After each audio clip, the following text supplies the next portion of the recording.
order. Please rise and join us in our opening ceremonies. I pledge allegiance to the flag of the United States of America and to the republic for which it stands, one nation, under God, indivisible, with liberty and justice for all. And join me in a moment of silent prayer.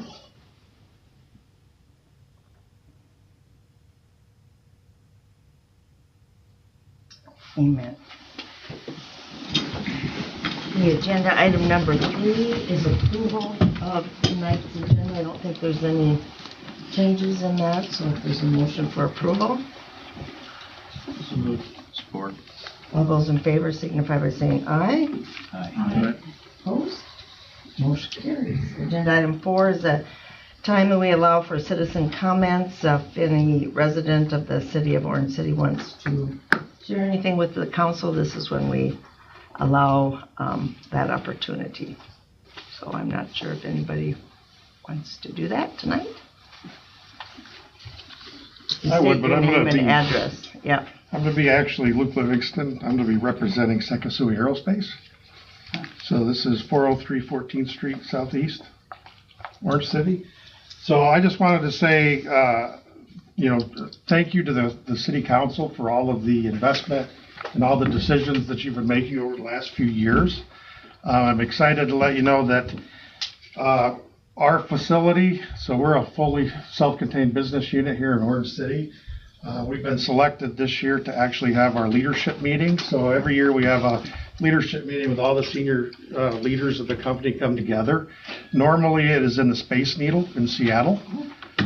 Due to our performance at our local facility, and I like to think it's our Midwestern work ethic, we've outperformed every other group in the division, and they decided to host it here. So thank you for all of the beautification efforts, everything else. I'm excited to be able to share our local community with the executive team as well as a lot of our other senior leaders.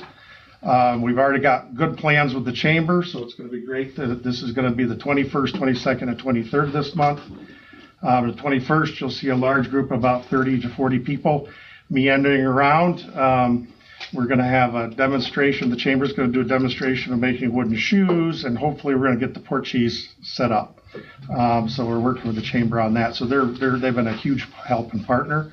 And then, of course, we'll be at Gazelig for more of a happy hour, and then we'll be eating at the Foxhole. So it's nice to finally, we have a nice place downtown to go, and so it's everything coming together. So we do appreciate the local team here, really appreciates what the council's doing, and just wanted to let you know you don't always hear the good stuff, so we're very appreciative of it. So how many will that bring in? Probably about 40 people total. Great. All from Pacific Northwest, so they're all out of the Washington area. So it'll be, at least the weather will be nice, because normally they don't come here in the winter, mainly because of the negative below weather. They usually complain about that. So, so it'll be nice, and like I said, this is the first time ever in the history of the company that they're actually going to come here. So awesome. It's an awesome opportunity for my team. So, yeah. So thank you. Thank you for sharing. We look forward to welcoming them on the streets of Orange City. Yeah, you see a big group of people meandering. Good. Thank you for sharing that. Okay, agenda item number 5 is Exhibit 1 in your packet, and that's approval of the minutes from March 17, 2025. If you had a chance to review those and read over, if you have any comments or changes, otherwise I'd entertain a motion for approval. So moved. Support. All those in favor signify by saying aye. Aye. Opposed? Motion carries. Agenda item number 6. This is a time for a public hearing on the matter of adoption of plan, specification, form of contract, and estimate of cost for the construction of St. Paul Avenue Sidewalk Extension Project. I think we had 7 bids. There's Mark. And we welcome Mark Nyhoff from Beck Engineering, and we'll start by opening the public hearing, and we'll let you do your little presentation. Mark, thanks for being here. Yeah, thank you. We were excited to get 7 bidders on the project. A lot of good interest. 6 of those 7 are within 30 miles of here, so excited to see a lot of interest. A good range of bids, ranging from $330,000 to about $450,000. So pretty wide range, but number of bids came in well below the engineer's estimate, showing a pretty competitive bid market and some aggressive bids. So yeah, Vanderpool was the low bid at $330,988.25.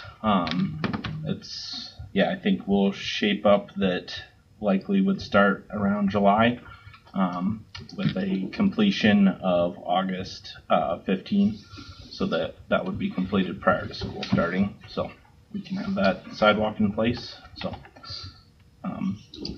our recommendation would be move forward with that. Moving forward with the, Vanderpool. Yes. Yep. Questions or comments while we're in our public hearing? And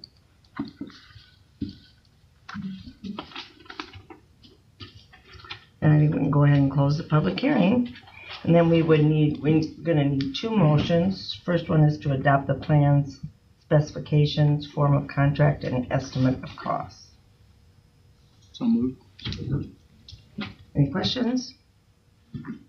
All those in favor signify by saying aye. Aye. Opposed? Motion carries.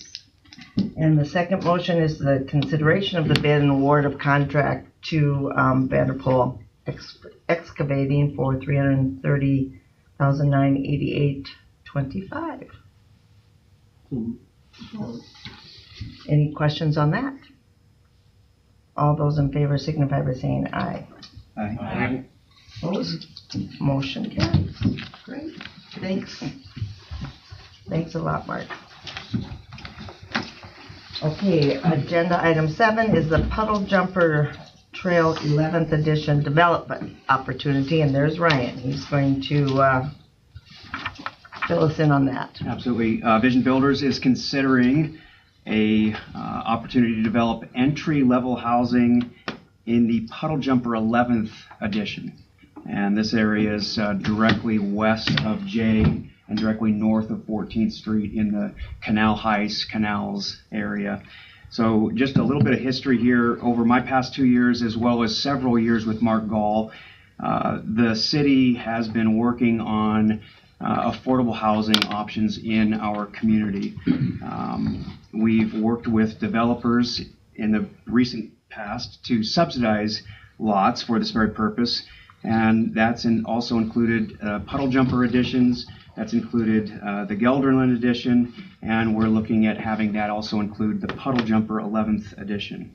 Our Perry was able to work with the city and with City Council to subsidize the lots that are just directly south of the new elementary. Those were good lots for them to build sub $300,000 houses. And for the past 18 months, the city's been working with Vision to bring along a holistic approach to affordable housing and sub $300,000 housing. That's what we've been considering here for the past 18 months. There's been recently a interesting development regarding the Puddle Jumper 11th, where we've looked at moving the porches into that area for a number of positive reasons. IEDA, in conversations with them, were very much in favor of the porches development in the new elementary area. They like the old elementary for infill, but they also are very much in favor of new elementary location, proximity to the school, etc. We've had multiple meetings with the porches with Vision and have come to an agreement that you have in your file there, basically subsidizing these lots in the Puddle Jumper 11th edition at $10,000 a door, matching the agreement that we made with our Perry in 2023.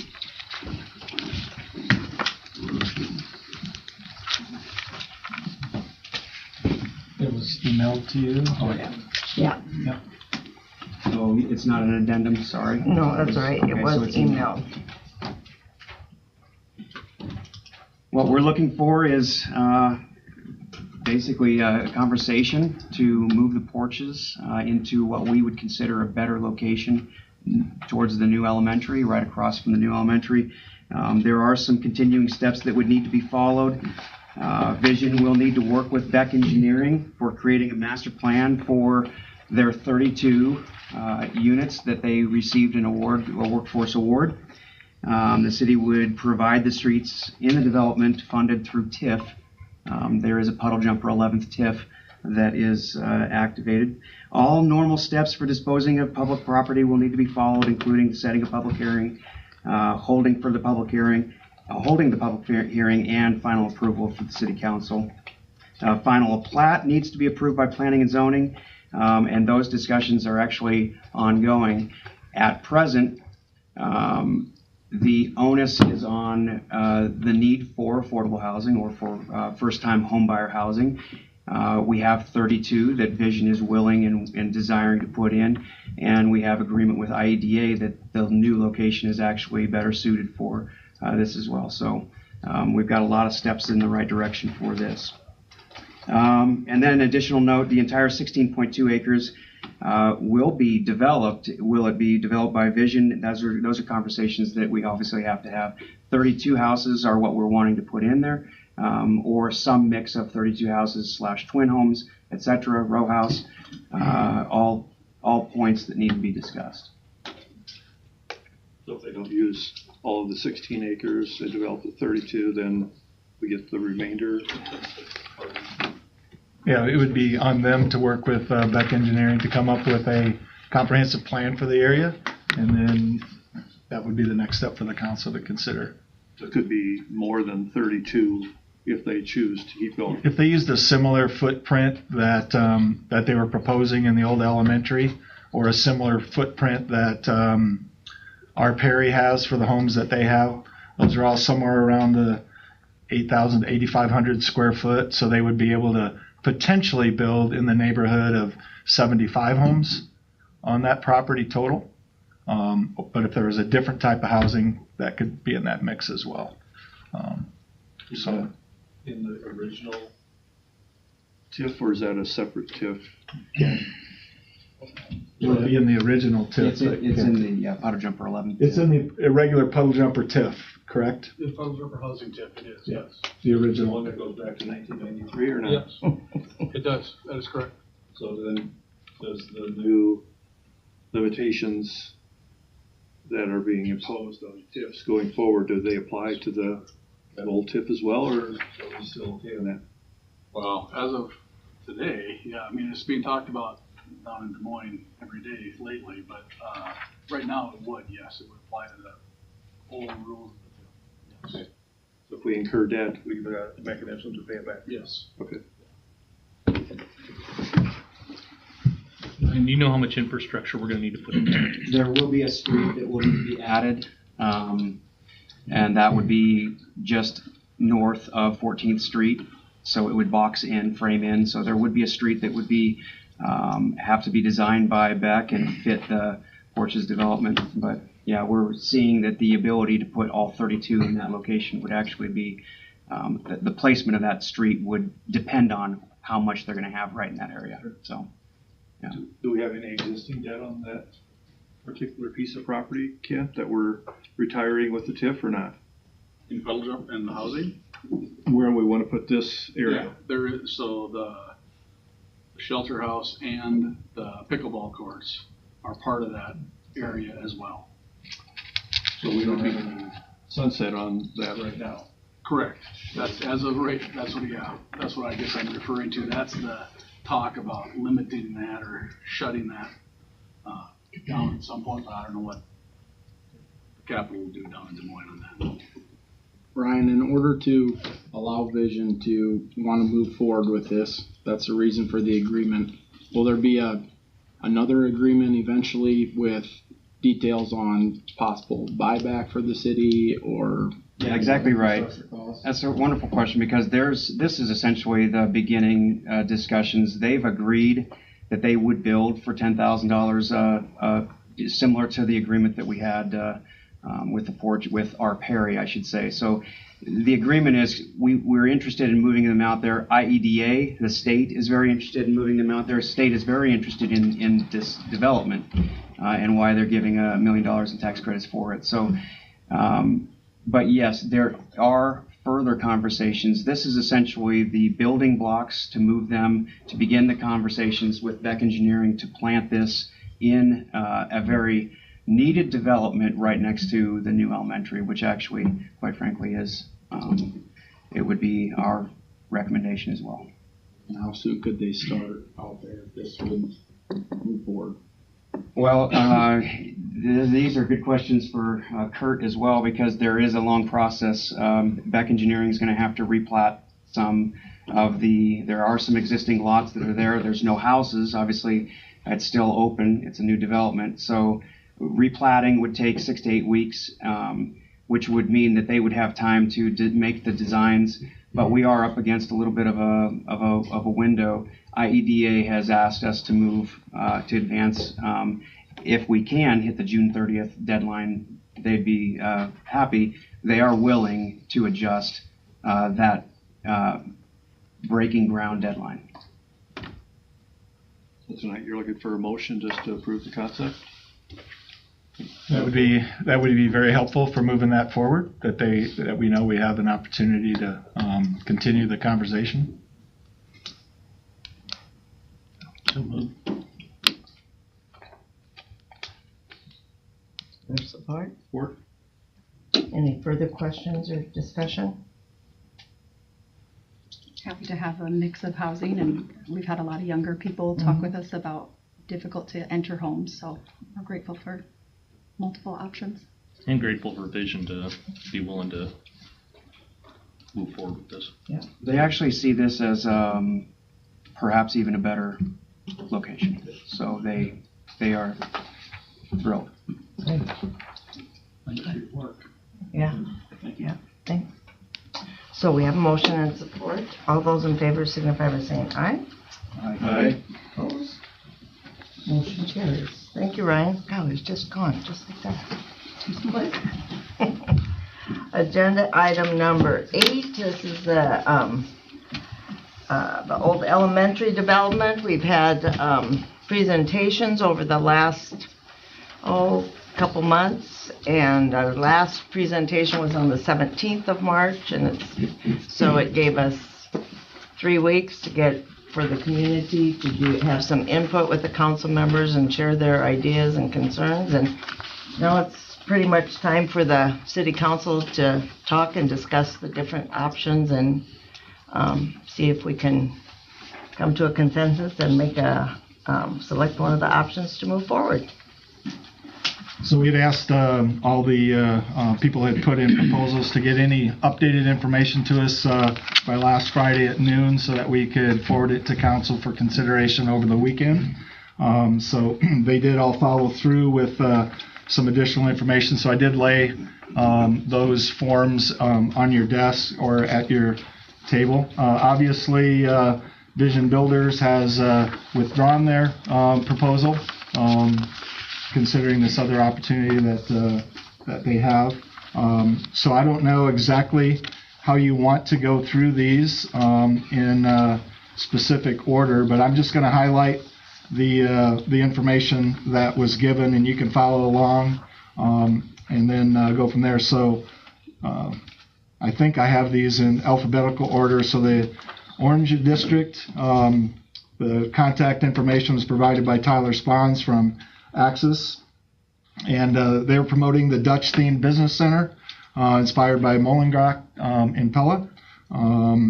There were some things that they still would need to develop in the area of covenants. They had shared the presentation, and we had forwarded that information to you as well. So that information is in front of you. The second one is from Out West. Lyle Heisman is the contact person. Project developer would be Stelling Construction. They described their development as Dutch-inspired living, steps from downtown, with 14 custom-built single-family homes managed by an HOA, with some developmental covenants dealing with Dutch architecture, front courtyard living, rear access garages, and landscaping. They would hope to begin immediately. And then finally, the third proposal comes from 712 Companies, from Matthew Barthman. Matthew is proposing 5 single-family homes on the south end of the property with modern living, European and Dutch design elements. And then on the north side, 4 twin homes. The total number of housing units would be 13. He provided some things regarding lot sizes and covenants, identified some of the drawings, the layout for those single-family homes and twin roads, or twin homes.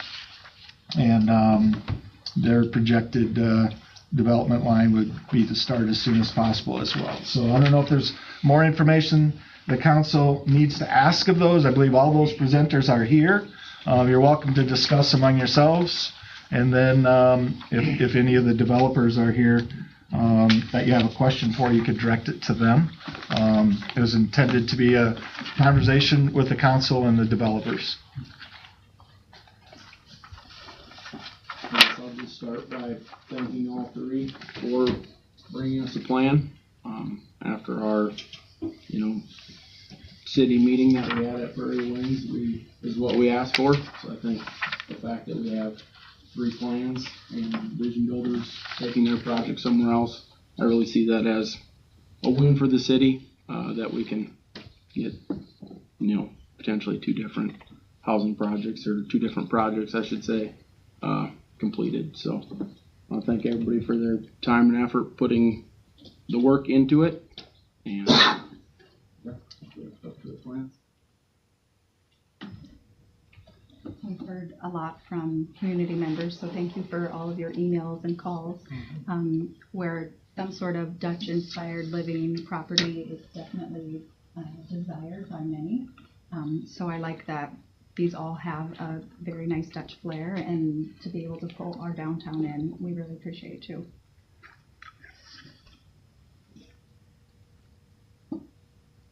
Lyle, you said that, or your proposal would be putting in a private drive, That's correct. and you have a cost estimate, what that's gonna run you through? Yeah, Dave Cleveringa has got some of those numbers put together. And so we based our financial model on that. And we intend to move the city's storm sewer, which currently is diagonal across that property. It would have impacted 2 of our 14 lots. So that's got to be done as well. It's going to be located down more toward the west. And this will be a concrete, you had it in your material, but it'll be a 16-foot concrete. Was that storm sewer always in there? Yes. Existing. Yep.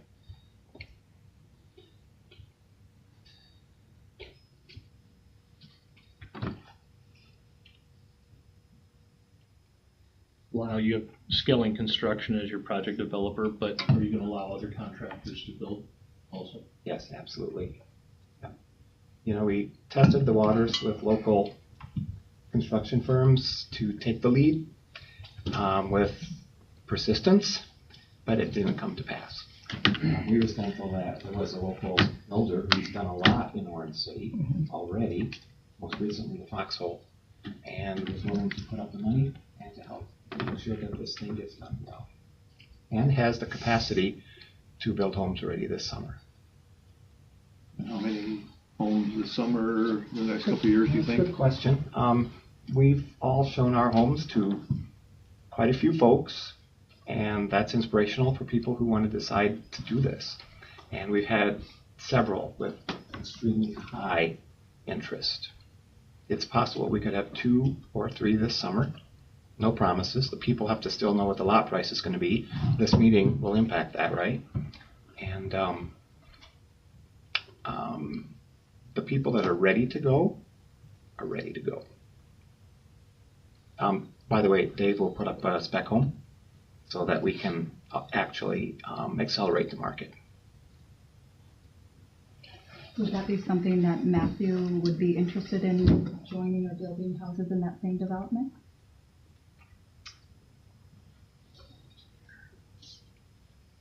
Are you asking Matthew that question? That's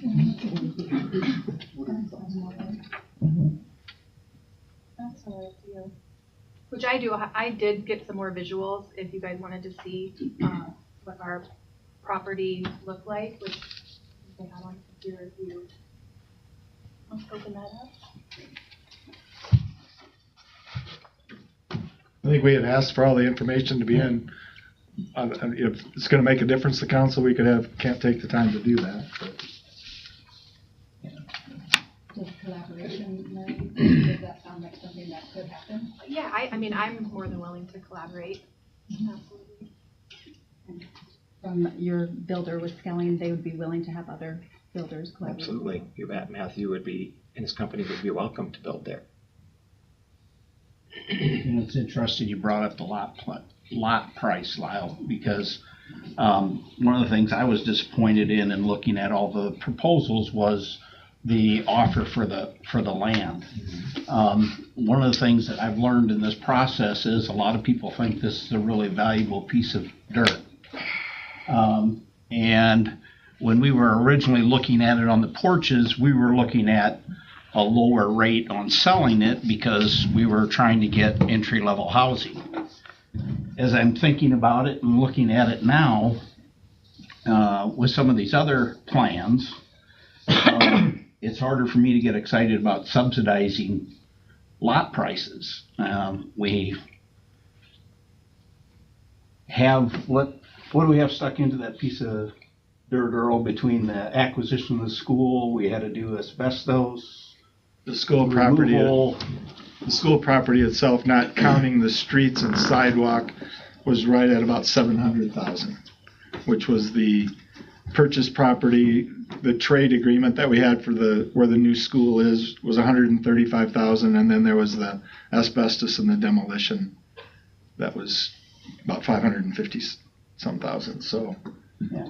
So if we were trying to recoup our costs, which, I guess we have to look at the citizens as a whole in the town, that would put us at about $50,000 a lot. So are you asking me a question? No, I'm saying you brought it up, and I was going to make this point. In this process, I've been thinking about that value of that property and saying maybe we undervalued it, and we could look at a lower value when we were trying to get entry-level housing, which has been something we've needed and industry has told us, and we wanted it. But when we're looking at homes that are going to be built at 600 to maybe 700, 800, I don't know that we need to subsidize the lots at the bids that came in. So I don't know if you want to react to the fact. Well, let me just I'm saying the rationale from our investment group. Okay. We're not here to make big money. First of all, we're here because we're passionate about this project, and we believe in Orange City. But at the same time, if we're asking people to invest, we have to assure them that they'll at least get their money back. So with the costs for the driveway and the moving of the sewer, those are two big items. And we're just evaluating what will a lot sell for there. So the numbers that we've put together are really based on, you asked us to make an offer for the land. We offered more than the vision price, but we offered something that we believe we can work with our investment group and get people interested to buy without these lots costing excessive amount of money. So that's our rationale. Sure. Yeah, I understand that. Hopefully you can see where I'm coming from. I mean, that's roughly $21,500 a lot. Our lots today in other areas sell for 30, 35. Our lots up to 40. Up to 40. So to me, it feels like we're giving a discount in an area that people are saying is prime. I don't know. If I could just ask a question? Yeah, please. So how does in the long run, how does the assessed value of these properties factor into your concerns by the return of tax dollars? It's a factor with any lot we sell. We have lots in North Wyland which are 0.6 acres. Some of them might be a 0.7. little bit more. Marlon might know for sure, but they're half-acre plus. Yeah, they're bigger. Yeah, and they take a bigger home. People are building the higher end homes, which is great. Yeah, it's. How do you want to look at that? It just seems to me the 21,000 is a low number for a lot, even though we're considering. I think other people have paid a much higher number for their lots. The improvements that we are going to have to make bring that number way up. So that's just our rationale. Yeah. If they offered us more for the lot and had us put the street in, would that be, because I think initially I had some people from town too say, take the parcel of ground, divide it up, 7 lots aside, 6 lots aside, and sell them as a city, right? And that could, if we're looking at purely just the dollars and cents, maybe that makes sense. But I think having a group, then all the things that could have got put down there, right? Or I think the fact that this is going to be uniform and match the area, that they're going to take on the work of being the HOA, the developer, if something fits the Dutch architecture, doesn't fit what's the value in that? You sit on the Dutch front committee, right? But it's like, I think my guess is they're going to have a lot of work ahead of them doing that times 14 for 14 houses, plus the infrastructure, landscape. I guess that's what I'm at. Yeah, understand. And I like the idea. I'm looking at saying for all the citizens in Orange City, how are they going to feel about subsidizing or offering at a pretty low value lots like this? I like the idea. Don't misread that, okay? But, I think that's, for me, something that as I've looked and read through all these this weekend and was thinking about, that's something that came to mind. Rod, think about it this way, I don't know a lot about the Dutch front, but we were here, I believe, last council meeting, and you were giving 75,000 max on Dutch fronts for downtown. Well, this is going to be a Dutch flavor community, which is going to be a show place for people coming to town. And you're worried about the cost of the lots. Look at it like subsidizing Dutch fronts. Look at it that way. That's a fair point. We've not subsidized housing, though, with Dutch fronts that I'm aware of. But so that would be something that came out was that area should reflect the downtown and a walkable area when people come to town. So it's really benefiting the town. Yeah, that's what that flavor. Yeah, that's what they're proposing. I understand that. Yeah. So to downplay the cost of the lot might be beneficial to have that type of thing downtown. Yeah. I think it will have a tourist type of effect as well. Yeah. Take any input from citizens or not? I don't want to. What do you think, guys? We already have. So That's up to the council. It is not. It's not a public hearing, so we can't have 30 people. But go ahead, Steve. If it's out of line. No, it's okay, Steve. So, what I'd say, Rod and I worked together for years. For those of you that don't know me, I was on council for 21 years. And I've not been back since I left council. It's my first meeting since I left council. But when I hear the conversation, I guess what I would say is real estate has nothing to do with cost. It has to do with what the market will bear.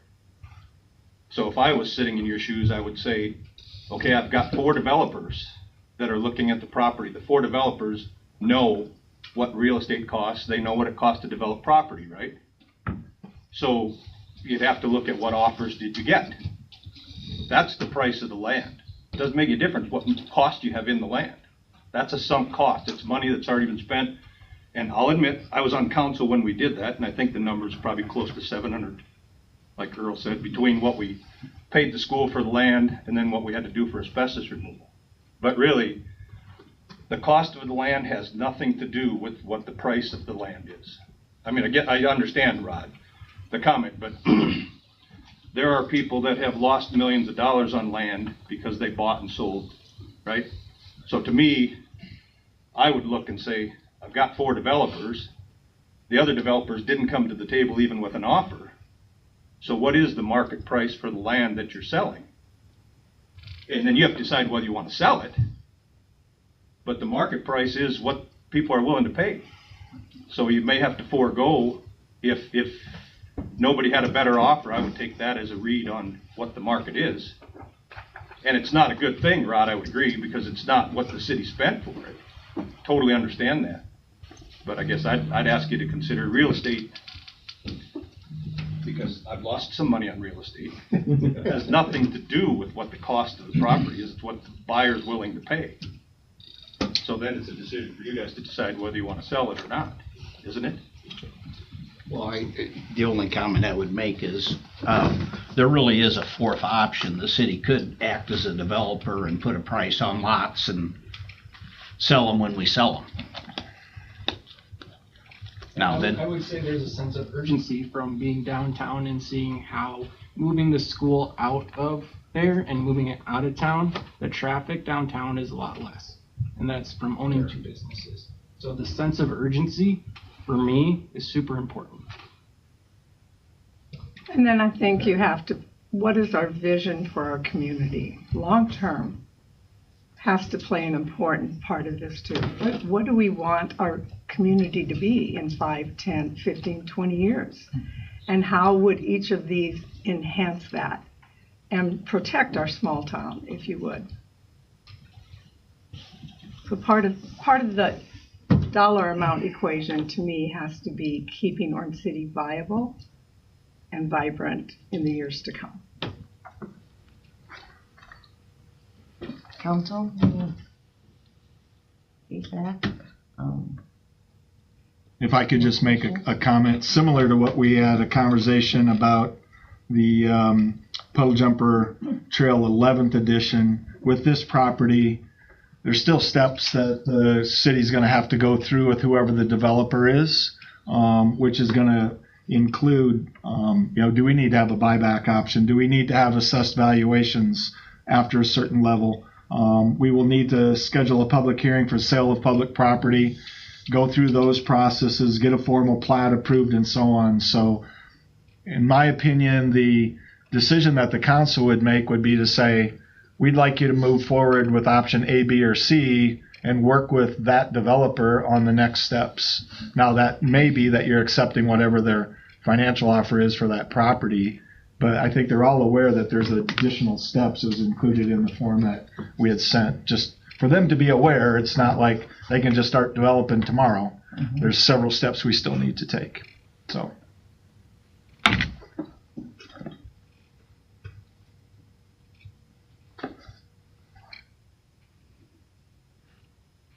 So do you have room to negotiate, Lyle, for the group? Price? Not tonight, no. And I don't think we will.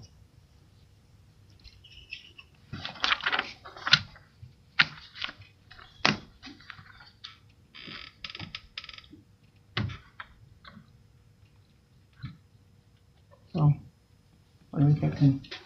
I'm looking for a motion. We sure could do that. I'll go ahead and make a motion that we move forward, having the Out West Group be the developer for the old elementary property, with the further details and steps to take place later.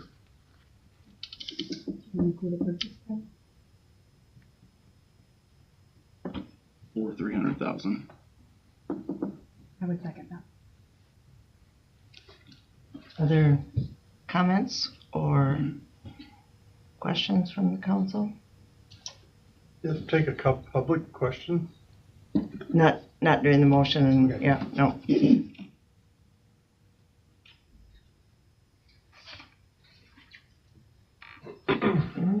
I guess the only thing I would say is I was prepared to make a decision between the developer. I wasn't prepared to make a decision on the cost factor.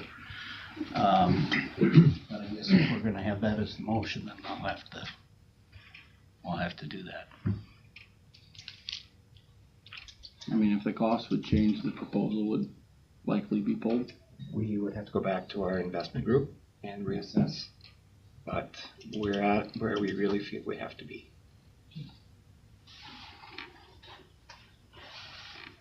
So I guess I'm curious. I mean,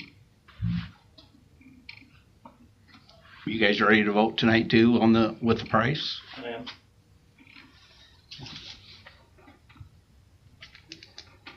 I would prefer to negotiate the price. I mean, I'm good with going with the proposal, but I think we can tweak the price. I kind of was feeling that the purchase price was the purchase price, so I'm happy to get more than the $240.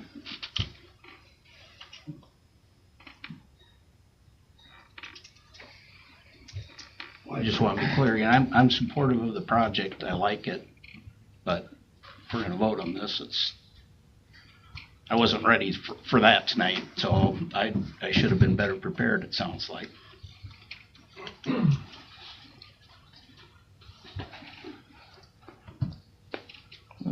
Call for the question. So all in favor of Brett's motion, say aye. Aye. Opposed? Aye. So that, what I'm hearing is 3-2. That it did pass. Okay? Yeah, thank you. You do. I have a point. There's a 55-gallon drum with 3 mailboxes sitting on that lot. It's been there now for a year. And I put my letter to Santa Claus in there, and I never got even Santa. You probably didn't make the nice list, Steve. That's what I think. The part of the project office lost a lump of coal in the mail. I think that's it, yes. Maybe Cindy pulled it when you weren't looking. Okay, that takes us to agenda item number 9 and our GO bonds. Is Ken coming up for that one? Yeah. Are you? Okay. This process of issuing some general obligation capital loan notes. One of the steps is, this was emailed to the council because it's It's a pretty good-sized document. extensive. So I'll let you go ahead and kind of explain it, Ken. Yep, nope, this, like I said in the notes, this is just one of the first steps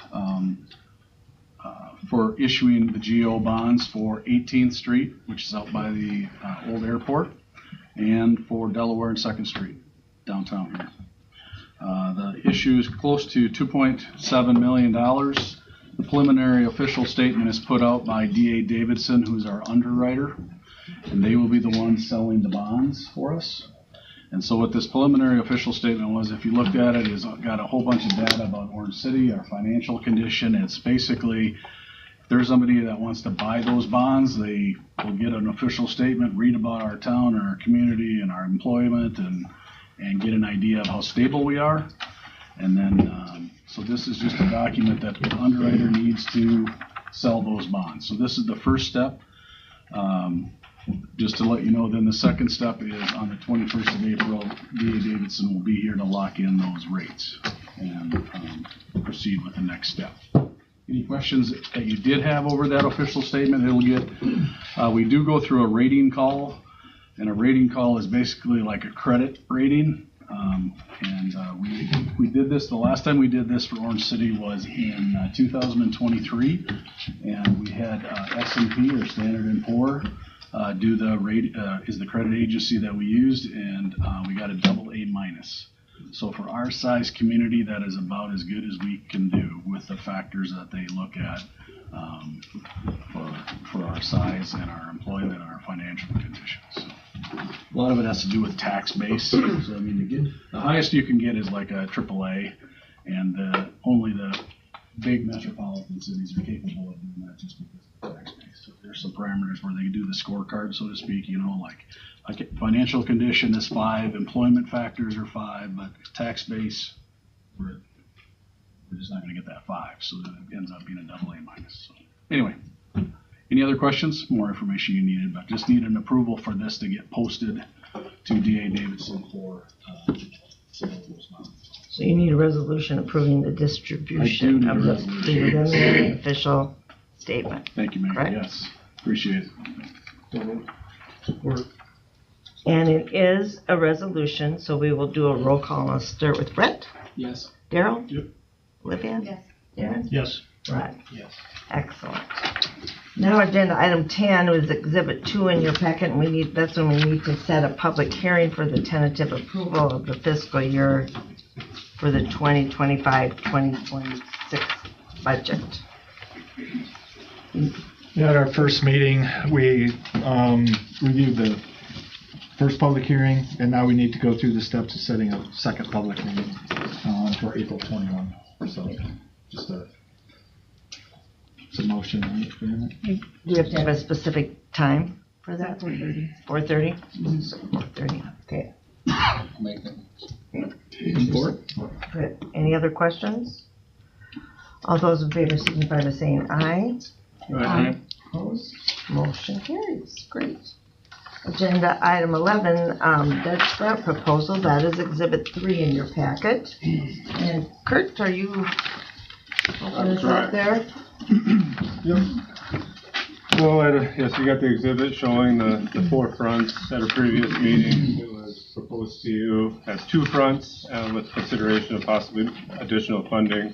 The Vandersouts would like to request these looked as 2 different fronts, a front facing Albany and a front facing 2nd Street for max funds for both projects. You guys originally approved $75,000 for the additional, or for the original, and that was $66,000 would be for the 1 front, but for the cost of it. If they do the additional front, they'd add $118,000, bringing the total to $251,000. And then that would leave the city responsible for roughly $126,000 if you'd approve both fronts. So it would be the max of 75 per front, but it would be, yeah, it would be split now. They're just asking, Laura's here, hiding in the back. So if you have any questions, then that's their request. And if she has anything else to say. Are we revising then our program to change to 75, or we're going to get that request sometime, potentially? The precedence, I guess, that would be set would be street side fronts. So I don't know if the ordinance would have to be adjusted or if it would be considered street front. You know, if it's 2-sided, as long as you had a corner lot. So their request is due on the fact that this is 200 feet of a building on each side of the street. When you look at downtown, you're looking at $50,000 up front, and you're spending $75,000, and you're looking now at 200 on both sides, and you're spending less than that, basically. Do you have other Dutch fronts coming that could ask for more? The only possible one would be the RTI building, the old Ned's property. They're facing Frankfurt now, and that's the longer portion of it. And then the shorter portion would be facing Highway 10, so there would be a possibility. It's not drawn that way, I don't think, right now. So how long is that front? Let's say 200, but I'm not 100% sure. Is it right? So. How have we done the other corner ones? I mean, like Paul Jansen's building. I wasn't involved, but before that time, it was all by the foot. Okay. So we obviously changed. So no precedents that we can go back to. This would be precedents off of the original or off the new ordinance. Well, did the Dutch Front Committee have any input on that? They just approved the. They like they approved the front. They like the 4, obviously, but they understood that cost is. It came down to cost. I mean, so they were fine with 2 or 4, recommended 4, but if the financing wasn't there, they're fine with 2, so.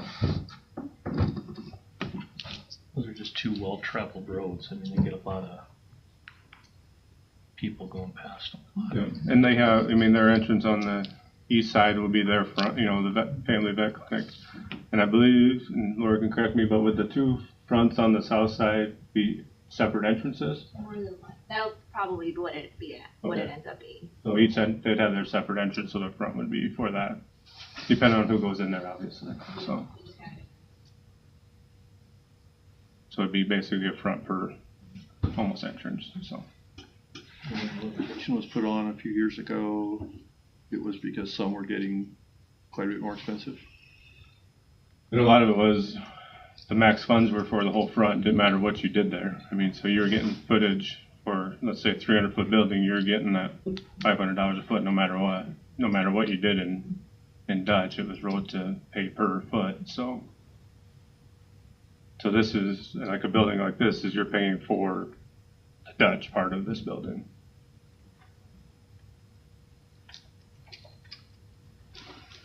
If we would move forward with it, is it just setting precedents for the future, or do we change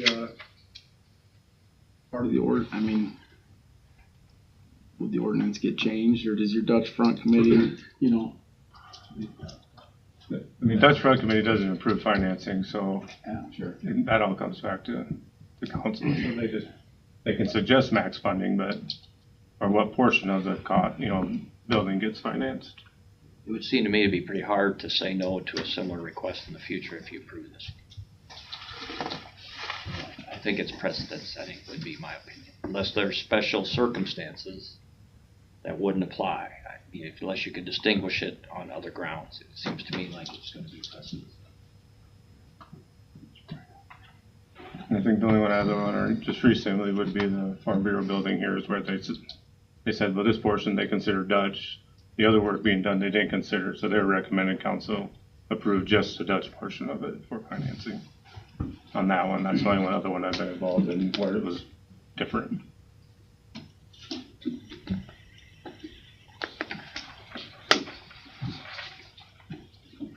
I guess if you think, what if the Foxhole building came to us and wanted to put a whole new Dutch front on? Be two sides. Mm-hmm. And I'd probably be in favor of that as well. I don't know what you do with. When they're downtown like that, yeah, you'd give a nod towards that quicker than if it was maybe on Highway 10. But if we're setting precedents,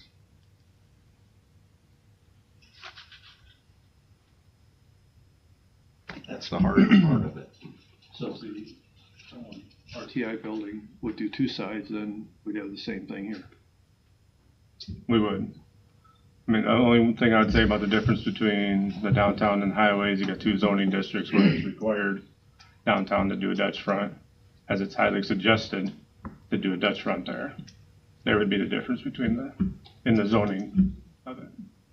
And our program still would cap it at 150. It would, right?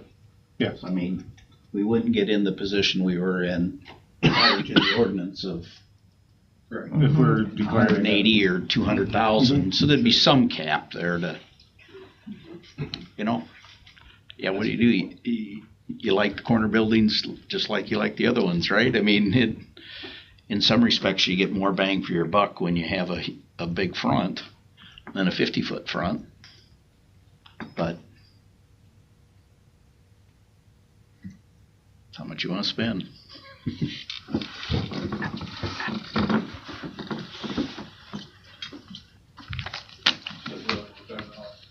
Amending the ordinance to say if you're doing 2 sides, you can double the amount. Yeah, I guess that sounds to me like it's a change in policy, which is fine. You obviously have the right to do that. I would amend the ordinance. And this ordinance is actually up it expires December 31st this year. So it does have to be updated this year, at the end of the year. Or we could go somewhere in the middle too, and not do you have corners, it's 60 per side or something, or some other amount. Because this one is 125. 125. So we wouldn't have to do the full 75 twice.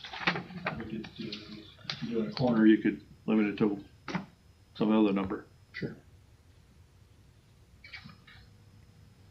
And I think like with, as we all know, building costs keep going up, right? I mean, the 75 is good today, but we may have to look at that down the road too. If we go to 75 on one side, if you do two sides, it's 125 or something like that. That make more sense? And we can do that before we switch the ordinance. I mean, if we. I'd like to say yes, but I. Yeah. Bradley, what do you say? This one we're gonna have to. Yeah, I know. You're deviating from the ordinance. Or do we? Right. Better update the ordinance. Yeah. I mean, I assume, without looking at the ordinance, I assume it doesn't allow you to do what you're doing. It doesn't Never stopped specifically allow before. it. You know, I always like things to do, Daryl, so keep going out about. That's okay. Yeah, we keep. So, yeah, I mean, I guess it would make some sense to, right, Kurt? I mean, it doesn't, the ordinance doesn't specifically say that they have the right to deviate for good cause or anything like that. No. Unless they would put the cost of the engineering really high, and then they could give them 10% or the engineering costs. So, yeah, in answer to your question, you should amend the ordinance if you're going to do something different. So how long is that process? Refresh my memory. On that portion of it, it'd just be a matter of setting a public hearing. So we could Publish. No, we don't have to set it. We could do it in 2 weeks. Oh. Yeah, we can just do it. It's not a. It would just be 3 readings, but you Three could readings, choose but to you can waive. waive it. Yeah. Could do it at the next one. Put that on the agenda for the 21st, and then. Yeah. So we want to get it approved, change ordinance before we approve. Yeah.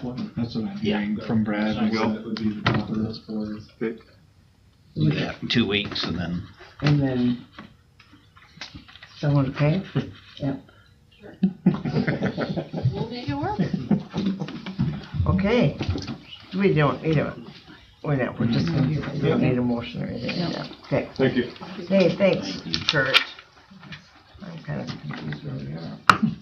Number 12. 12, oh yes, resolution proposing to dispose of city-owned real estate. That's exhibit 4 in your packet. And I think, Ryan, are you gonna, or Perry? This is a resolution to dispose of the Salem Avenue development behind Dollar Fresh. And we're setting up hearing for April 21, not September. Let's move this forward. Yes. So that's all we need to do is just set the resolution I believe so. We're setting up a motion to do that. Support. And that is a resolution, so I'll start with you, Daryl. Yes. Olivia? Yes. Darren? Yes. Rod? Yes. And Brett? Yes. Excellent. Agenda item number 11 is informal resolution of the IPIB board. And Bradley? Yes, you've received a copy of a proposed informal resolution agreement that was prepared by the Iowa Public Information Board. This involves the IPIB complaint submitted by Sarah Weber against the city of Orange City. This agreement was negotiated with the attorney for the IPIB. It's called an informal resolution. I'm not going to read the specific provisions. I'm sure you've seen those all already. And so what this agreement essentially says is that while not admitting any wrongdoing, the city council agrees to items 1, 2, 3, and 4 of that agreement. It's my understanding that basically once this has been approved by both parties, it would then be submitted to IPIB for approval, and we have every indication that they would approve it, and then within 60 days of date of approval by all parties, then we would need to provide proof of compliance there as well. So the agreement's pretty straightforward. This agreement's been pretty consistent with what we've been discussing with the attorney for IPIB. We've not had any direct discussions with Sarah Weber about this. It's my understanding that even though this agreement has been out there for quite some time, and that Sarah now wants to add a provision to one of the clauses, and I'm going to talk item number 2, which talks about training. She specifically wants a clause added to require training for any new council members in the future. We just found that out today, even though this resolution or this agreement's been out there for quite some time. And so I'm not sure, as we sit here today, whether or not Sarah would sign it in its current language, or whether or not she's going to insist on that additional new clause. It's really not as I think about what she's asking for, it makes sense to me that new council be given a tutorial on the open meeting laws. I mean, I don't necessarily have a problem with that. I guess I'm not sure what it is she wants. I would have a problem with IPIB doing that training and requiring some kind of formalized training from them for all new council members every year because of the cost and some of those kind of things. So I guess, as I see it, your choices are to either approve the informal resolution as is, or table it until we can further explore just exactly what Sarah's wanting in the way of additional provisions.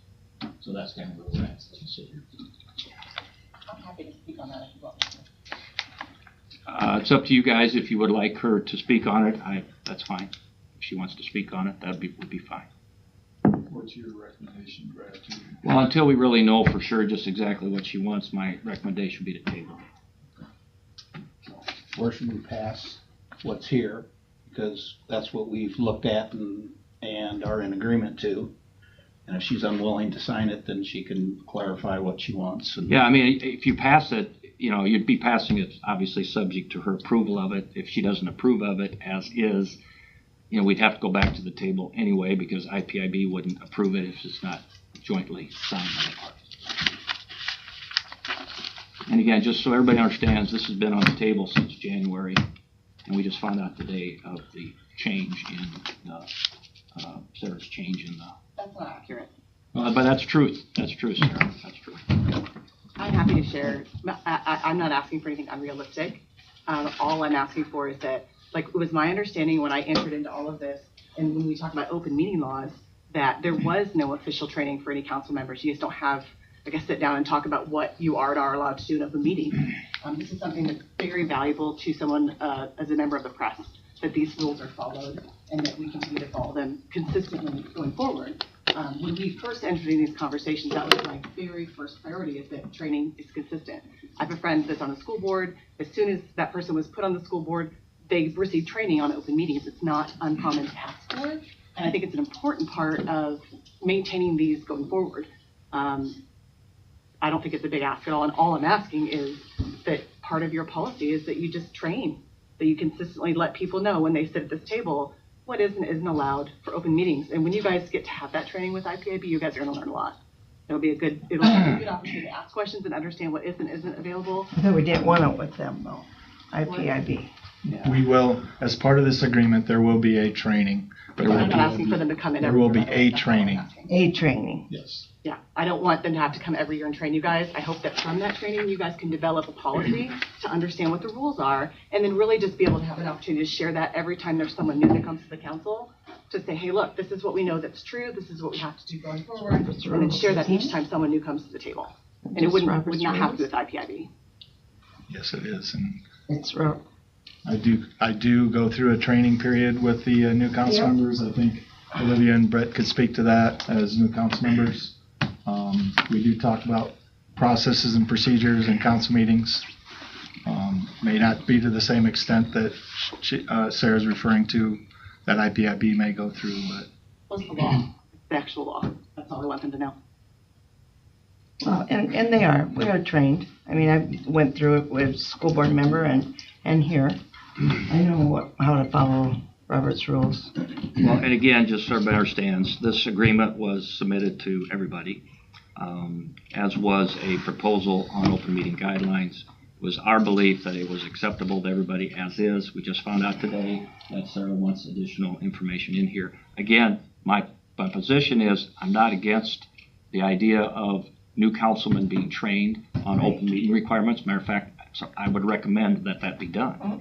But I'm not certain, based on the information we have, whether or not Sarah will sign this complaint, or sign this informal resolution based on the language that we've got. So I think your choices are to sign it as is, and we can have further discussion about what else should be included in the guideline policy that you've also been provided today.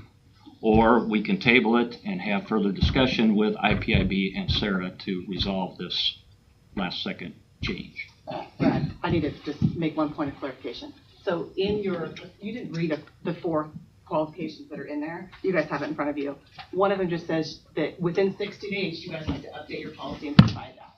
So what I said to Earl before this meeting, and I wasn't trying to throw something over your head really fast, was in good faith, I'll sign this, knowing that when you update your policy, that it'll be part of your policy going forward. But that's not required today. In there, it says they have 60 days to make that as part of their policy. But I don't want to sign it knowing that you guys don't have intentions to continue to train going forward. And I think it's a good policy to write down that we are going to make that a priority. And that would be I just told Earl in good faith, I'd like to know that you are going to do that, even though it's not currently on that document. But for what I'm hearing is you're not sure. So then that makes me No, what I'm saying is we're not sure what your position is. I'm telling you it. Okay. So again, if the informal resolution is acceptable, I think we can proceed based on what Sarah has said. I think that would be okay. At the end of the day, it still comes down to whether or not she will sign it, and if she signs it, then it will get presented to the IPIB for consideration and approval and implementation. Don't you want the IPIB approval prior to coming back here for the final approval? Should they see the language? Yeah, of course, they've drafted this. Yeah. They drafted this document. But if their expectation is that the city council would approve this, and Sarah would approve it, and then it gets submitted to IPIB for approval. Now, if they don't approve it for some reason, which I would not expect that, then it would be obviously tabled and we have to start from scratch.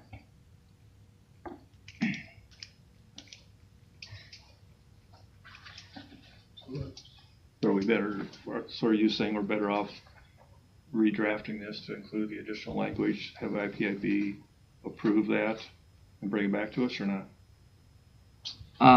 No, I'm not saying that. I guess my idea is this was what I thought the agreement was that was entered into in good faith by all parties. What has now happened is we've been communicated that there's some additional provisions that want to be added, albeit probably not a big deal, but I'm concerned about that and what that looks like, and whether or not Sarah will sign it without that in there. And if she will, fine, that's great. She just said now she would. So then, if that's the case, then I'd say we can go ahead and sign it and get it done. There's also you have open meeting guidelines which Earl put together as a policy. That's what she's talking about. She wants to make sure the policy allows for future councilmen to be trained. Again, I'm not saying you shouldn't approve that policy. I'm not saying you shouldn't amend that policy. I'm just saying that this came to us here very late in the game. It's a little hard for us to really fully digest the impact of that request at this late hour.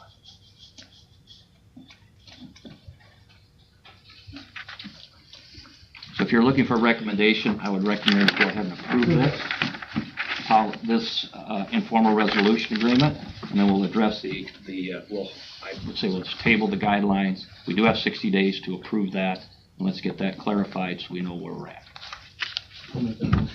Second. Any other questions or comments? All those in favor signify by saying aye. Aye. Opposed? Motion carries. Agenda item 14 is we received an application for the Special C retail alcohol license from Brad's Bakery and Bistro, and Brad is asking for the outdoor service area extension onto city property again. I think he did that last summer, didn't he, too? Correct, yeah. Yeah. And everything's in order, Janet? So is there a motion to approve that? Questions? All those in favor signify by saying aye. Aye. Opposed? Motion carries. Agenda item 15 is we've received a special event permit application from the Chamber for King's Day, which will be the second year, I believe. Right, Mike? Yep. And it'll be Saturday, April 26th from 10 a.m. to 7 p.m. And they're looking to use Central Avenue between 1st Street and 2nd Street blocked off. So we just need a motion to approve that. And I think everything's in order with that too, Janet? Right. Support. All those, any questions, sorry. All those in favor signify by saying aye. Aye. Opposed? Motion carries. Agenda item 16 is Grow OC Board recommendations. This rate was previously known as the Betterment Board, correct? And I don't know, Kent, are you wandering up here? Wander up here for that. All right, Grow OC Exhibit 5 in your packet there's two board minutes that the Grow OC met. Board members are Olivia, who's our council rep, Mike Hoffman, Jenny Bruxford, Brock Jensen, and Rachel Meekma. And there were 5 applications, like I said in the notes, and I kind of described in detail those 5 applications. And they just need your we're asking for a recommendation from you to approve. Those 5 applications were from Orange City Arts Council in regards to Onstage 2025. The Orange City Ragbri Committee for obviously what's coming here in July, which is exciting as well. MOC Middle School Band and the Orange City Tulip Festival Steering Committee. Those were the 5 applications. Tried to go through in detail on those board minutes and what they were going to use those funds for. Crittenton too. I apologize. I missed that one. I apologize. Thanks. So they are $25,000 for Orange City Arts Council, $20,000 for Orange City Ragbri, $20,000 for the MOC Middle School, $25,000 for the Tulip Festival, and $25,000 for Crittenton Center. And we recommended to the council for approval. Again, these monies majority of these monies come from the hotel motel tax. Is there an estimate what we get per year? We get about $100,000 a year. Okay. And like I said in the notes, we had a balance of about $300 in there as of the end of March. So also get some funds from the checkoff too. Yes. Yeah, the Grow OC. Checkoff. Yeah. Yes, that is correct, Earl.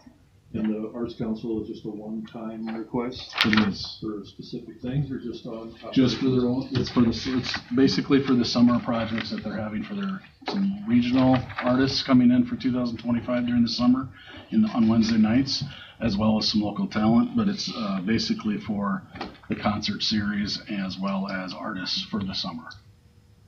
You anticipate that coming every summer then? We kind of said it wasn't going to be every year, no.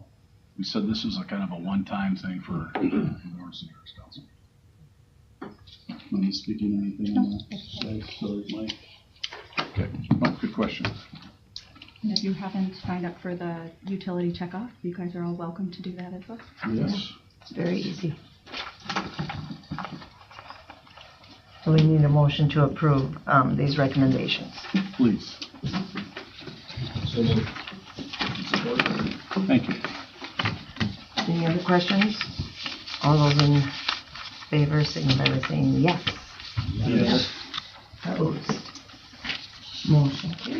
Administrative reports. Earl? Yeah, I have a few items. Noah and his staff, along with several members of the Northwestern College soccer teams, are beginning the youth soccer program. There's over 500 youth signed up for that. Majority of those are Orange City residents, but it also filters into the whole MOC Floyd Valley School District.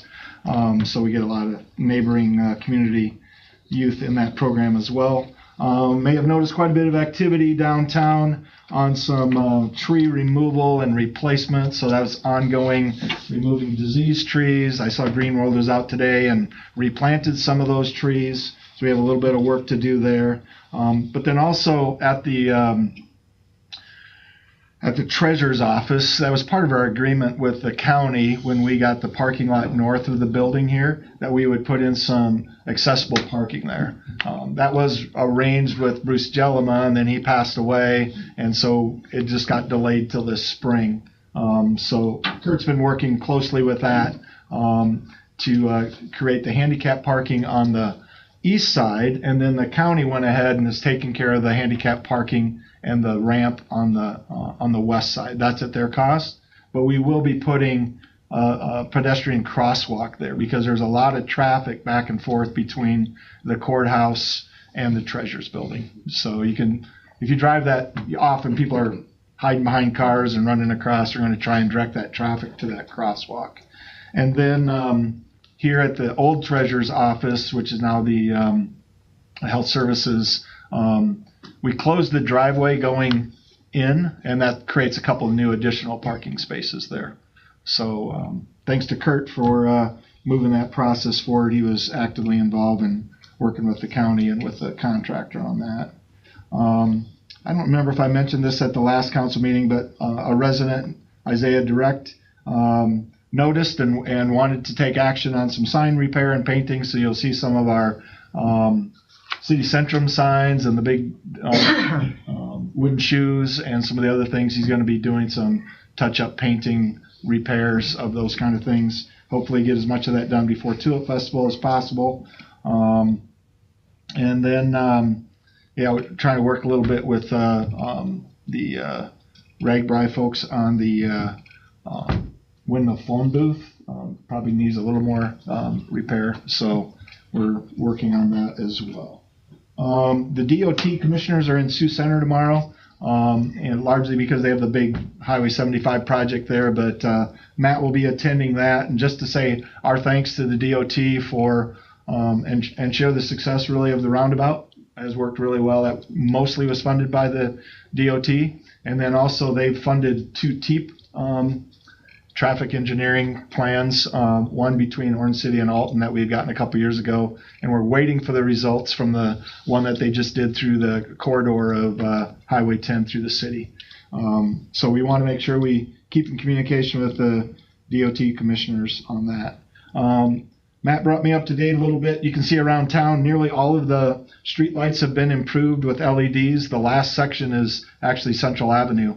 And so way on the south end, like by Rogers and that end of the courthouse, you can see there's actually the new lights. And they're gradually over the next several weeks going to be replacing the rest of the lights down Central Avenue. And I think that will be the end of the LED light replacements around town, which has been a big project. And then if you have a chance, walk through the main office. Thanks to Janet for a lot of work on getting new office furniture ordered and installed. There's a few details that have to happen with that yet, but a big improvement for our staff in the main office area. So thanks to Janet for that. That's all. Brad, you have anything Nothing else? further, no. Just FYI that I was notified that our cemetery software is being retired. So I will be looking for a new one in the process of doing that. So probably be coming in the future to you guys.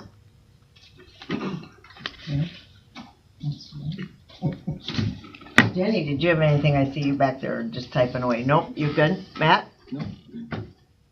Chief Dan? Nope. Jim? Nope. Kent? Ryan?